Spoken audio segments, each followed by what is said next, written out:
మెదక్ జిల్లాలోని 9వ నెంబర్ జాతీయ రహదారిపై గణేష్ గడ్డ వరకు నిర్మించనున్న రోడ్డు పనులకు సంగారెడ్డి ఎమ్మెల్యే తూర్పు జయప్రకాష్ రెడ్డి శంకుస్థాపన చేశారు. అనంతరం తండాలో సమ్ హౌస్ నిర్మాణానికి శంకుస్థాపన చేసిన ఆయన స్థానిక మహిళలతో కలిసి డాన్స్ చేశారు.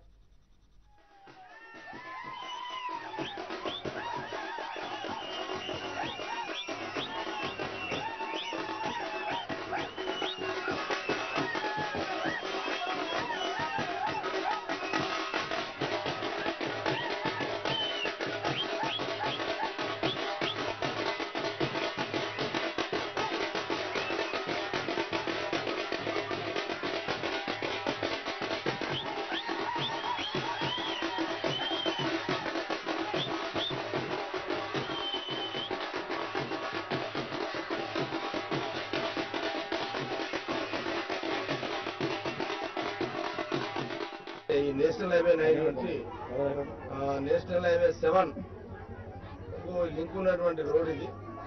ముఖ్యంగా ఈ హైవే మెయిన్ పెద్ద బండ్లను కూడా తిరగడం వల్ల చాలా ఇబ్బంది పడుతున్నారు. అక్కడ లారీలో కానివ్వండి, స్థానికులు ప్రజలు కానివ్వండి ఈ రోడ్డు తిరగడానికి. గతంలో మరి ఒక 2 కోట్ల రూపాయలతో ఈ యొక్క కొద్ది భాగాన్ని డెవలప్ చేయడం జరిగింది. మిగతా భాగానికి సంబంధించి 70 లక్షల రూపాయలతో ఈ యొక్క మెటల్ బీటీ రోడ్డు ఈరోజు శంకుస్థాపన చేయడం జరిగింది.